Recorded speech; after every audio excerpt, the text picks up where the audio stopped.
Hello दोस्तों, कहानी सुनाने से पहले मैं आपको बताना चाहता हूँ कि आप हेडफोन लेकर बैठ जाए, क्योंकि आज की कहानी बहुत हॉरर होने वाली है, जिसे सुनकर आपको डर भी लगेगा और आपको मज़ा भी आएगा। तो अच्छा एक्सपीरियंस पाने के लिए आप हेडफोन का यूज़ कर सकते हैं, ताकि आपको अच्छा एक्सपीरियंस मिल सके। क्योंकि आज की कहानी बहुत हॉरर होने वाली है। और कहानी शुरू करने से पहले मैं आपको बता दूं कि आप अगर चैनल पर नए हो तो मेरे चैनल को सब्सक्राइब करो, ऐसे ही हॉरर और बाकी के कैटेगरी के कहानी सुनने के लिए। तो आज की कहानी हम शुरू करते हैं। तो आज की कहानी का नाम है रात रानी, एपिसोड 1। चांदनी की हवेली का रहस्य। स्थान उत्तर भारत के एक छोटे से पहाड़ी गांव जिसका नाम रुद्रपुर था, उसके किनारे पर एक सुनसान हवेली थी, जिस हवेली का नाम चांदनी की हवेली था। वहाँ रात को एक सफ़ेद साड़ी पहने एक औरत दिखाई देती है, जिसे गांव के लोग कहते हैं कि वो रात रानी है।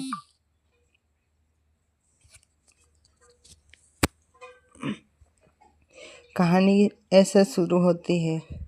शहर नाम की एक जिज्ञासु साहसी लड़की दिल्ली से जोधपुर रुद्रपुर के लिए आती है। उसे एक लोक कथाओं में गहरी दिलचस्पी होती है।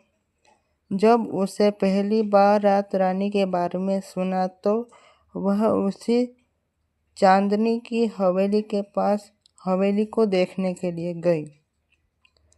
रात के 12 बज चुके थे। हवेली के बाहर बर्फीली हवा चल रही थी। शहर ने टॉर्च जलाकर दरवाजे को धक्का दिया। करीब 100 साल पुरानी लकड़ी की चटकती आवाज के साथ दरवाजा खुला। हवेली के अंदर अजीब सी ठंड थी, मानो वक्त वही थम चुका हो। अचानक एक खिड़की के सामने एक खिड़की खुली। शहर को लगा कि जैसे कोई सफेद परछाई सीढ़ियों की तरफ बढ़ रही है। कौन है? शहर ने हिम्मत करके पूछा। कोई जवाब नहीं आया, लेकिन हवेली में लगी एक पुरानी घड़ी खुद ब खुद चलने लगी। टिक टिक टिक। वो सीढ़ियाँ चलती है और ऊपर की मंजिल पर एक पुराना कमरा खोलती है। वह दीवार पर एक पुरानी तस्वीर थी, जहाँ एक औरत जो सफ़ेद साड़ी पहने हुए मुस्कुरा रही थी। और तभी तस्वीर से खून की एक बूंद गिरती है। शहर के पीछे हटती है और अचानक दरवाज़ा खुद ब खुद बंद हो जाता है। कमरे में अंधेरा छा जाता है और एक धीमी सरसराती हुई आवाज़ आती है। तू आई है मेरी कहानी पूरी करने के लिए।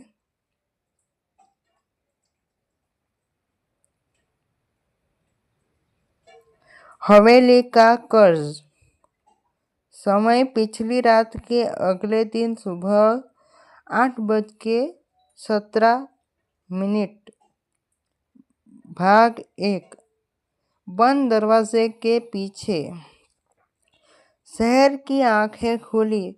वह उसी कमरे में थी जहां पिछली रात दरवाजा खुद ब खुद बंद हो चुका था, लेकिन अब सब कुछ शांत था। तस्वीर गायब थी और दीवार पर एक नई बात लिखी हुई थी। तेरा आना तय था, अब जाना मुश्किल नहीं है। शहर डर के मारे कांप उठती है, लेकिन फिर भी वह साहस जुटाकर नीचे की ओर भागी। जैसे ही वह नीचे पहुंची, हवेली मुख्य दरवाजा खुला मिला, लेकिन बाहर कोहरा इतना घना था कि कुछ भी दिख नहीं रहा था।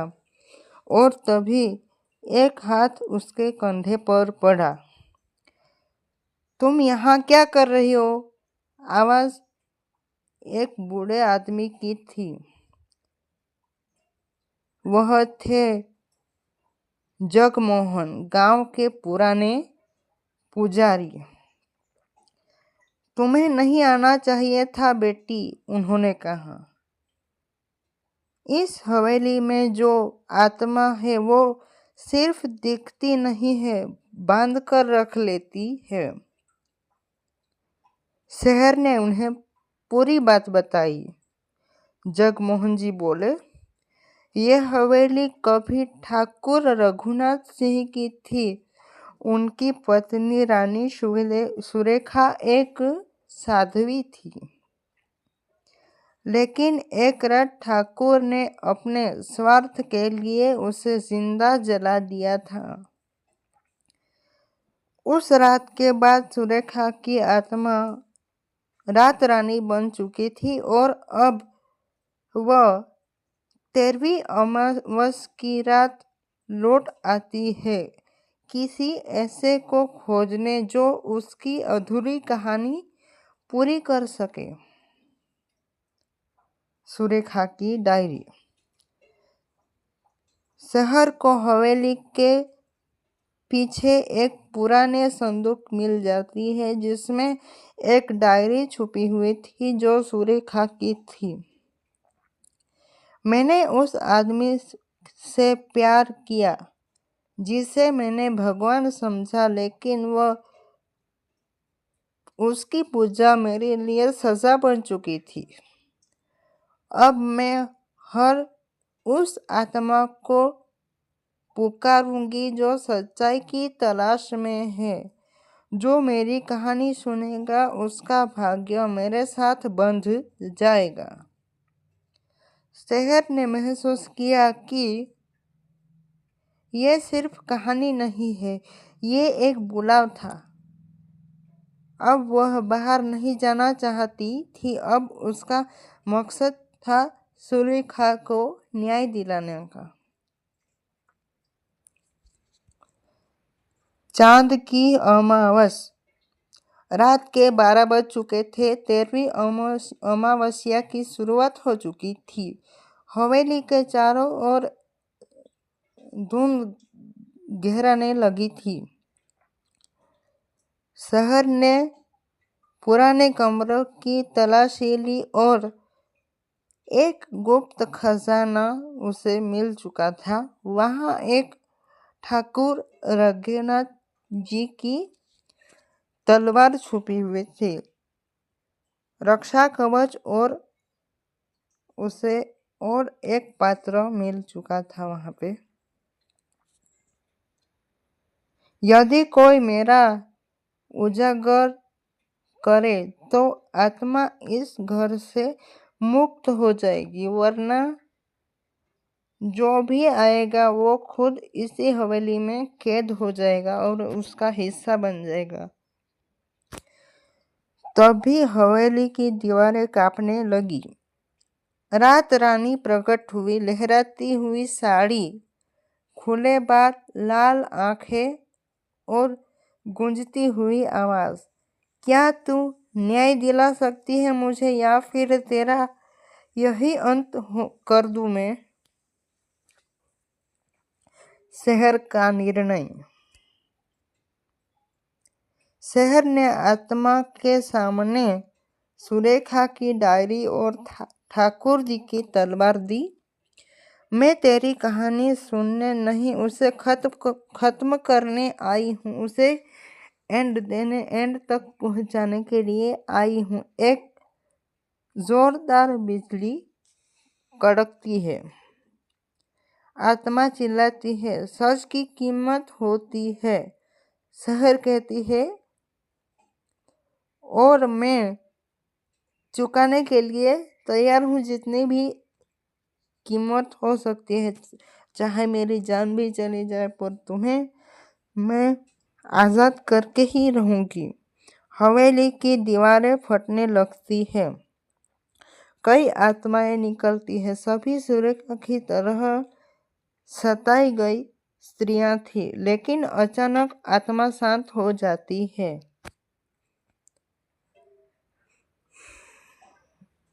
मुक्ति, ये कहकर रात रानी हवेली की दीवारों में समा जाती है।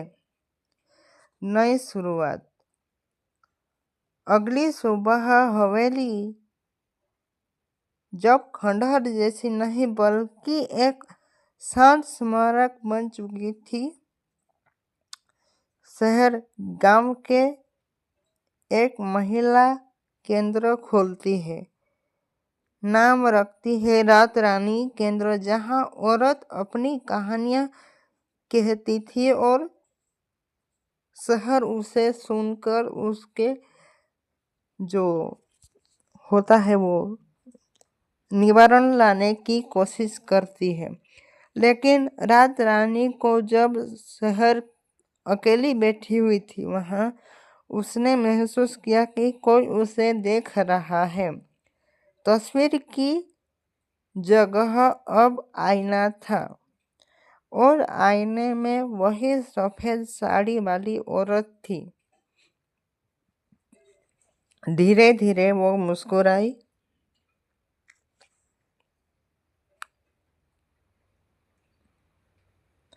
आईने के पार स्थान रुद्रपुर गांव और चांदने की हवेली। समय 1 महीने बाद। आईने की मुस्कान। 1 महीने बीत चुके थे। शहर ने रात रानी महिला केंद्र को चलाकर गांव में क्रांति ला दी थी, पर हर रात उसे वही सपना आता था, सफेद साड़ी और एक मुस्कुराहट जो हर बार थोड़ी करीब आकर वापस चली जाती थी। एक रात जब वो देर तक केंद्र में अकेली थी, तब आईने से वही आवाज आती है, अब मेरा सब कुछ तुझे बुला रहा है। आईने के पार आजा शहर। शहर डरती नहीं, उसे पता है कि यह कहानी अभी पूरी नहीं हुई थी। दूसरी दुनिया। शहर ने पुराने तहखाने से सुरेखा की अंगूठी पहनी और उसी आईने के सामने खड़ी हो गई। आईना अचानक धुंधला हुआ और तभी उसने शहर को अंदर खींच लिया। अब एक दूसरी दुनिया में पहुंच चुकी थी शहर, एक पुरानी हवेली जैसी जगह, लेकिन यहाँ समय रुका हुआ था। सन्नाटा, धुंध और हवा में अजीब गंध थी। वहां उसे मिला एक 10 साल का बच्चा, आरव। मैं भी खींच कर यहाँ आया था बहुत साल पहले। निकलने की कोशिश कर रहा हूँ यहाँ से मैं। आईने की दुनिया एक ऐसी जगह है जहाँ अधूरी आत्माएं कैद होकर रहती थी, जिन्हें इंसानों ने भुला दिया था। मतलब वहाँ ऐसी आत्मा रहती थी जिसे अपने उसके परिवार वालों भूल चुके थे, और जब तक वो चढ़ावा न चढ़ाए वो दूसरे पुल तक नहीं जा सकती थी। अधूरी आत्माएं। शहर और आरव को कई आत्माएं मिलती है। नूरा, एक दाई जिसे गांव ने डायन कहकर मार डाला था। गौरी, जो प्रेम में धोखा खाकर कुएं में कूदकर मर चुकी थी। मीनाक्षी, एक बच्ची जिसे जिंदा दीवारों में चुनवा दिया गया था। जैसे अनारकली को अकबर ने जिंदा दीवारों में चुनवा दिया गया था, वैसे मीनाक्षी को भी जिंदा गांव वालों ने दीवार में चुनवा दिया था, जिससे उसकी मौत हो जाती है।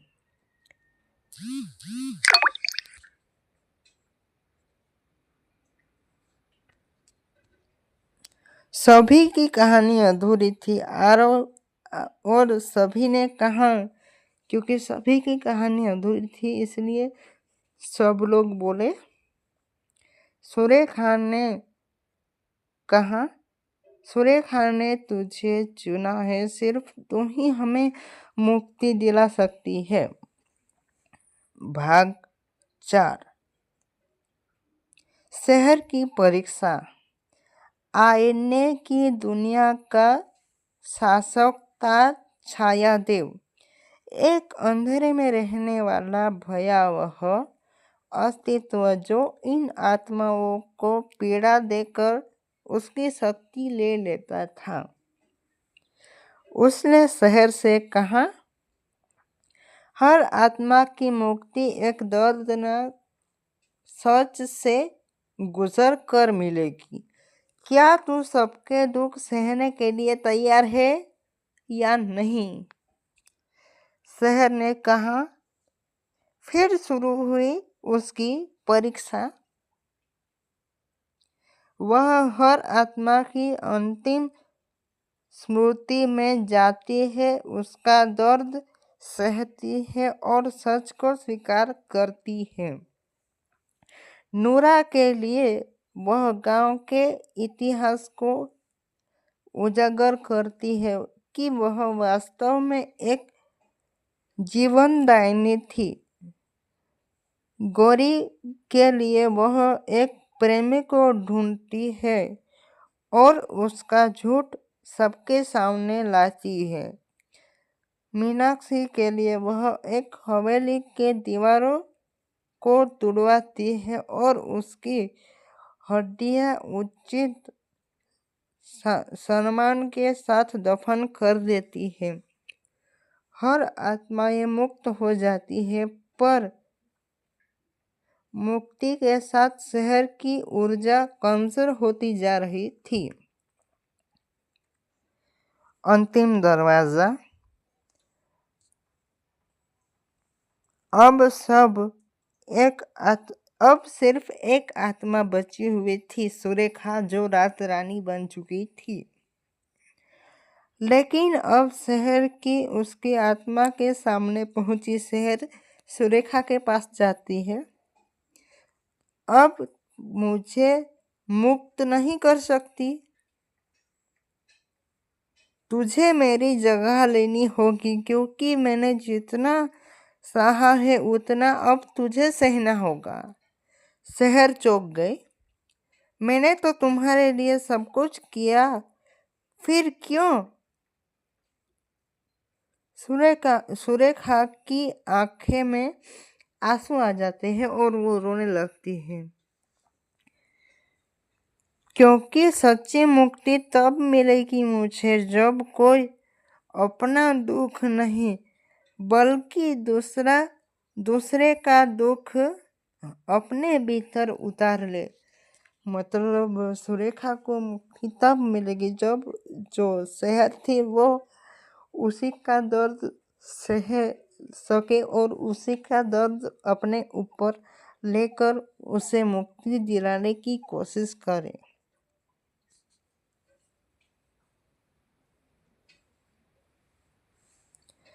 तू वही कर रही है जो मैं नहीं कर पाई, इसलिए अब तू रक्षक बन। इस आईने के पार आने वाली आत्माओं को रास्ता दिखाने वाली नई रात रानी बन जा, मतलब जो सुरेखा रात रानी बन चुकी थी वो ही अब शहर को बनना पड़ेगा, क्योंकि उसे रात रानी बनना पड़ेगा अभी। पुनर्जन्म। छायादेव और हराया जा चुका था, उसकी पराजित कर दिया था शहर ने। आईना टूट गया और उसके साथ आत्माओं की दुनिया में भी उजाले में धुंधने लगी। शहर ने पीछे देखा। सभी आत्माएं हाथ जोड़कर झुक गए। आरव मुस्कुराया और बोला,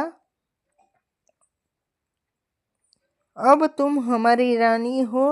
शहर अब रानी नहीं बल्कि प्रकाश रानी बन चुकी थी।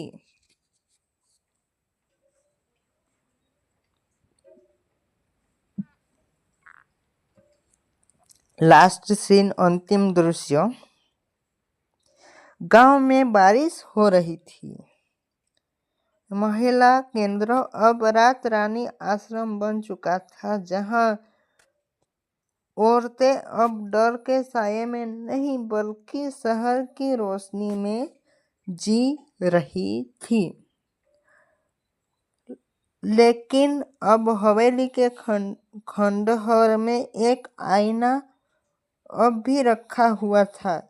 हर अमावस की रात उसने एक परछाई दिखती थी, सफेद साड़ी और मुस्कान के साथ, जो औरत किसी नई आत्मा की रास्ता दिखा सके।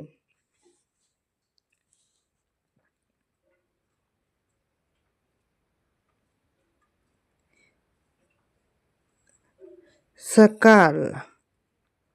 अब गौरी का पुनर्जन्म हो चुका था। गौरी का पुनर्प्रेमी जो आत्मा बन चुका था, लेकिन अब वो प्रेमी नहीं बल्कि बदले की भावना लेकर गौरी को ढूंढ रहा होता है। उसका इरादा सिर्फ गौरी को वापस पाने का नहीं बल्कि पूरे आईने की दुनिया को नष्ट करना था।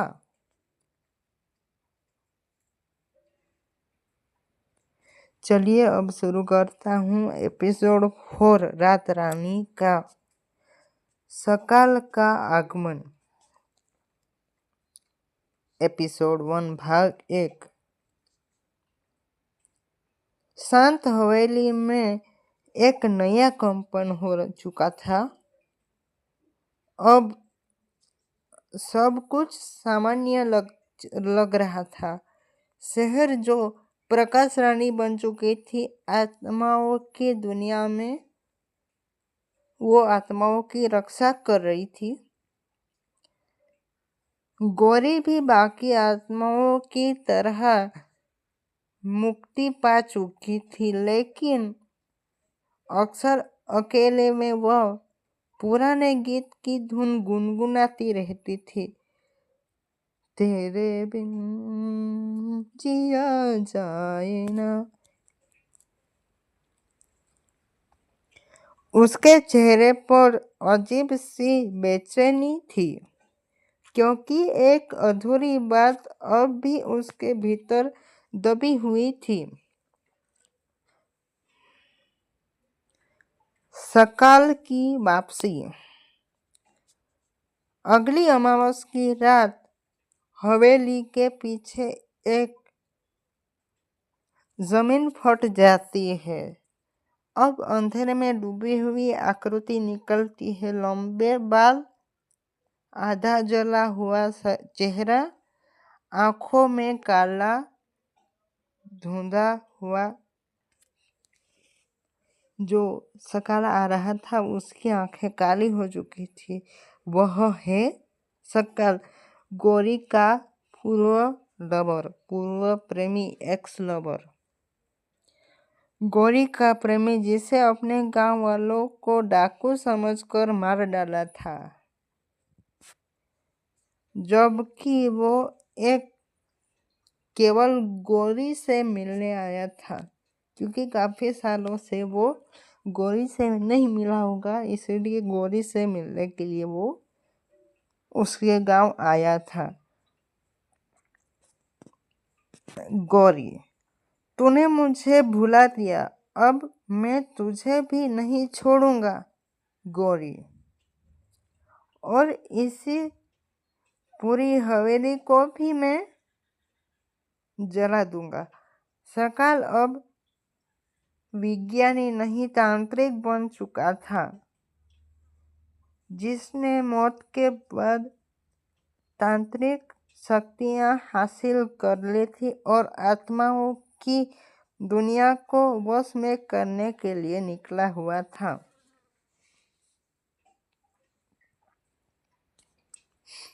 गौरी का सच।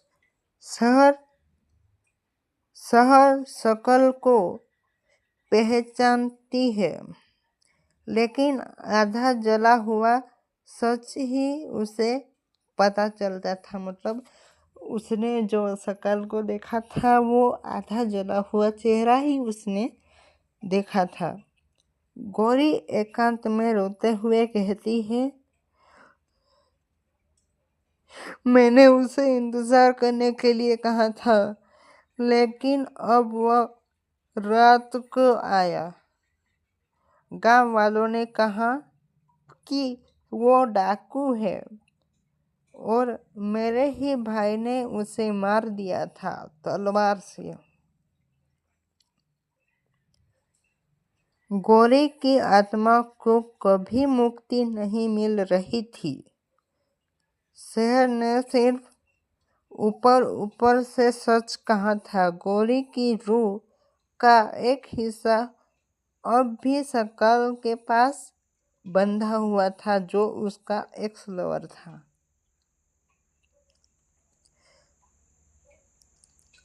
सकाल का प्रकोप, सकाल का गुस्सा। सकाल हवेली के आईने को कांपे हुए धुएं से ढक देता है। हर आत्मा का रास्ता अब धुंधला हो चुका था, क्योंकि जो आईने में कैद आत्मा थी अब वो बाहर नहीं आ सकती थी। मुक्ति उसे नहीं मिल सकती थी, क्योंकि सकाल ने आईने को बंद कर दिया था। वह आत्माओं को फुसलाता है, शहर ने तुम्हें कैद कर दिया है, तुम कभी मुक्त नहीं हो सकती, मगर तुम्हें दुनिया में वापसी दिला सकता हूँ अगर तुम मेरा एक इम्पोर्टेंट काम करो। कई आत्माएं उसकी बातों में आ जाती है। अब शहर के खिलाफ आत्माओं का ही बगावत शुरू हो जाती है।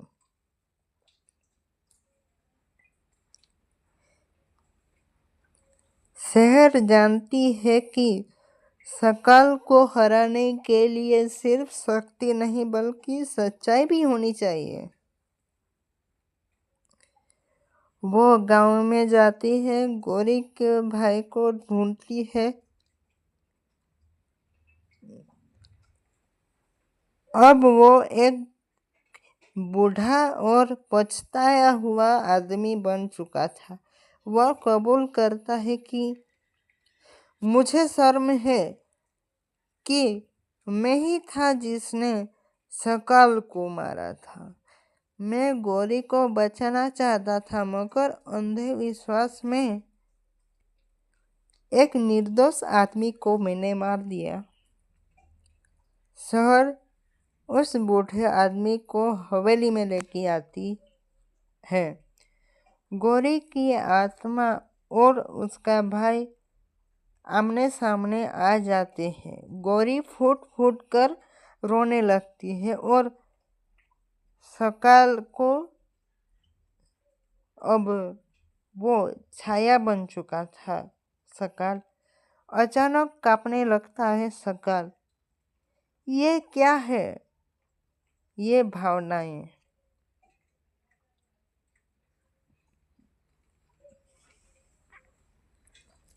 तुझे नफरत चाहिए थी और माफी क्यों चाहिए अभी? मुक्ति या विनाश? अब शहर के सामने विकल्प है, या तो सकाल को मार दे या फिर तांत्रिक की विधि से जिससे वो आत्मा भस्म हो जाएगी, या गौरी उसके प्रेम को क्षमा कर दे और उसके सामने ला खड़ा करे। शहर दूसरे रास्ते को चुनती है। गौरी धीरे धीरे सकाल की तरफ बढ़ती है। सकाल पीछे हटता है, पर वो कहती है, मैंने तुझसे प्यार किया था और आज भी करती हूँ, लेकिन तू अब वो इंसान नहीं रहा। फिर भी मैं तुझे माफ कर सकती हूँ। सकाल चिल्लाता है। उसके भीतर अंधकार टूटने लगता है और अनंत वह घुटनों पे गिर जाता है। उसकी आत्मा भी मुक्त हो जाती है। Last scene. शहर अब समझती है कि हर आत्मा को कर्म से नहीं बल्कि प्रेम और माफी से मुक्ति मिल सकती है। गौरी और सकाल की आत्मा पहली बार साथ साथ हवेली में बाहर निकलती है। दोनों एक चमकती हुई रोशनी में समा जाते हैं। आईना अब पूरी तरह से स्वच्छ हो चुका था, लेकिन फिर भी आईने में एक हल्की सी झलक नजर आ रही थी। एक और परछाई। अगला खतरा इंतजार कर रहा है।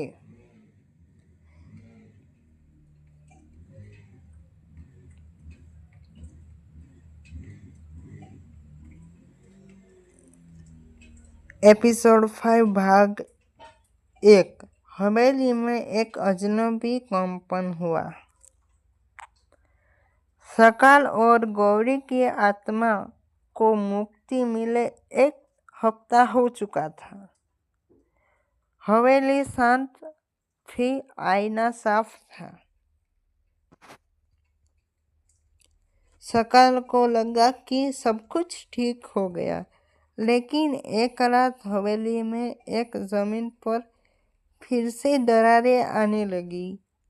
आईने में काला धुंधला चेहरा दिखा रहा था, जो एक मकसद लिए वापस आ चुका था। और फिर आईना खुद बोल पड़ा, जहाँ प्यार है वहाँ अंधकार को जलन होती है। मैं लौट आया हूँ, इस बार अपने अधूरे काम को पूरा करने के लिए। छायादेव लौट आया था, लेकिन पहले से कहीं ज्यादा शक्तिशाली हो चुका था। वो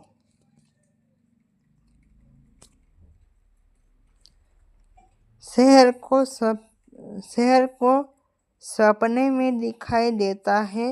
एक विशाल अंधेरे में लिपटा हुआ शरीर, हजारों आत्माओं की चीख उसके चारों ओर गूंज रही थी।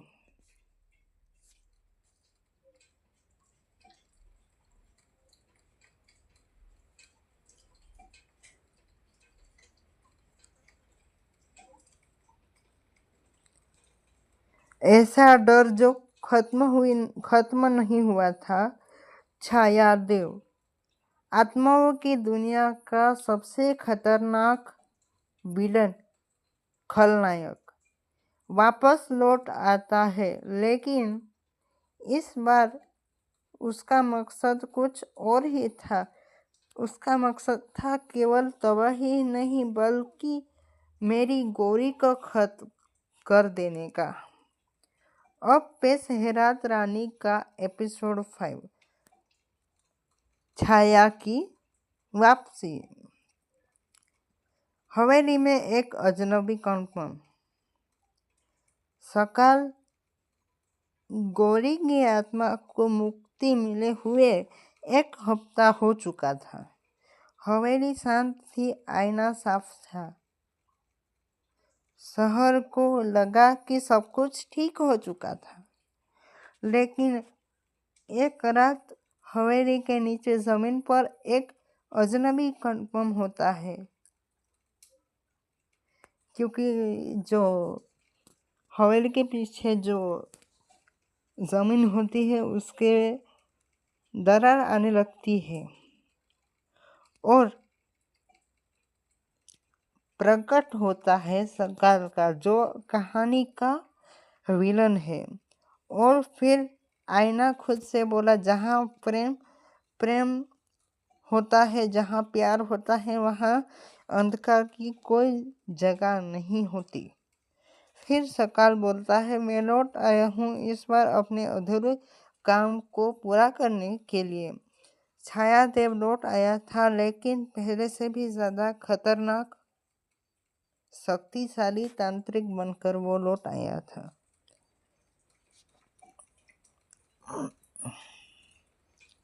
शहर को सपने में दिखाई देता है, एक विशाल अंधेरे में लिपटा हुआ सफेद, और हजारों आत्मा उसके सामने चल रही थी, घूम रही थी। गौरी को मुझे सौंप दो, वह गड़गड़ाता है। शहर चौंक जाती है। गौरी तो मुक्त पा चुकी है, तुम उसे क्यों ले जाना चाहते हो छायादेव? क्योंकि गौरी की आत्मा ही एकमात्र ऐसी थी जिसने मुझे छुपा रखा था। उसका प्यार सवाल और मुक्त कर गया, और गौरी मेरी सबसे बड़ी हार थी। मैं उसे वापस लेने आया हूँ और उसका अंत कर दूंगा।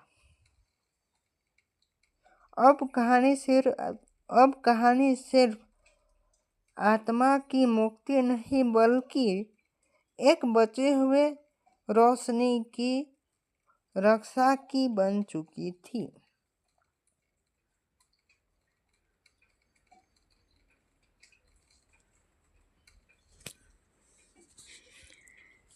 भाग 4, हवेली का युद्ध।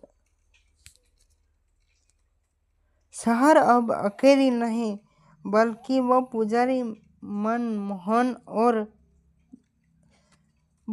पुजारी जगमोहन और आईने की दुनिया के 2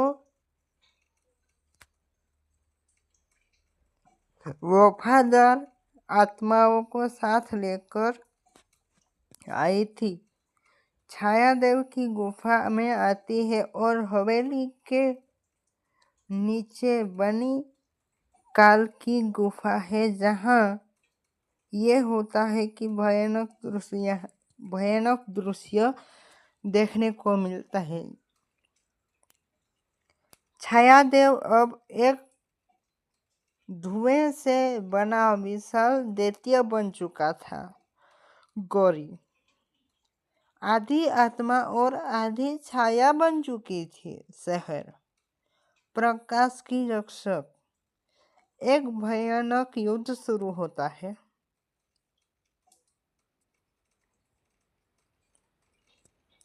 शहर हर बार पीछे धकेली जाती है। गौरी की आंखें, गौरी की चीखें हवेली को धर्रा देती है। तभी चेहरा याद आता है, गौरी की पुरानी बिंदी जो उसने उसकी डायरी में रखी हुई थी।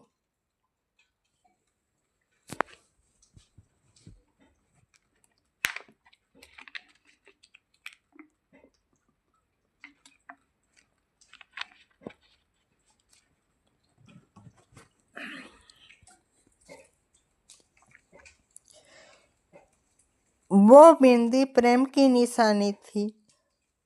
शहर उसे निकालकर गौरी के माथे पर रख देती है और तभी छायादेव जलने लगता है।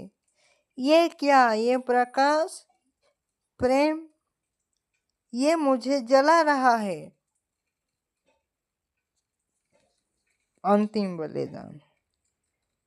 गौरी कहती है, मुझे एक बार फिर मरने दो, लेकिन इस बार पूरी तरह, ताकि वो मुझे दोबारा ना खींच सके, दोबारा अपने साथ ले जा ना सके। इससे अच्छा मैं मर ही जाती हूँ, गौरी बोलती है। शहर विरोध करती है, लेकिन गौरी मुस्कुराती है। प्रेम के लिए मरना, नफरत के लिए जीना बेहतर है। शहर उसे कहती है कि अगर तुम प्यार के लिए मर जाओगी, उससे अच्छा नफरत के साथ जीना बेहतर है। वो खुद को छायादेव के साथ गुफा में गिरा देती है। एक विशाल विस्फोट होता है। छायादेव और गौरी दोनों जल जाते हैं। गुफा बंद हो जाती है, आईना टूट जाता है। Last scene. शहर वापस हवेली में आ जाती है। जोगमोहन उसे बताता है, गौरी की आत्मा मुक्त नहीं, बल्कि वह अब नई ज्योति है, जो हर बार किसी आत्मा को अंधेरे से बाहर निकालने में सक्षम है, रोशनी बनकर लौट आएगी।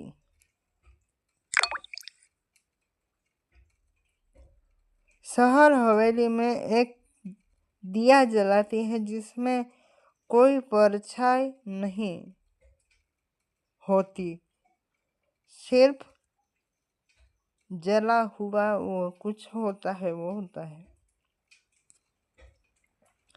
अब सवाल ये है, या कोई आत्मा उसकी राख से उठेगी, या फिर शहर के सामने होगा अपना अतीत। अब ये स्टोरी और भी दिलचस्प होने वाली है कि एपिसोड 6 में आखिर शहर के साथ क्या होता है। तो आगे इस कहानी के और भी पार्ट आएगी, तो आप चैनल को सब्सक्राइब करके रखिए, ताकि आने वाले हर वीडियो की नोटिफिकेशन आप तक पहुंच सके। अब मैं चलता हूँ, बाय बाय।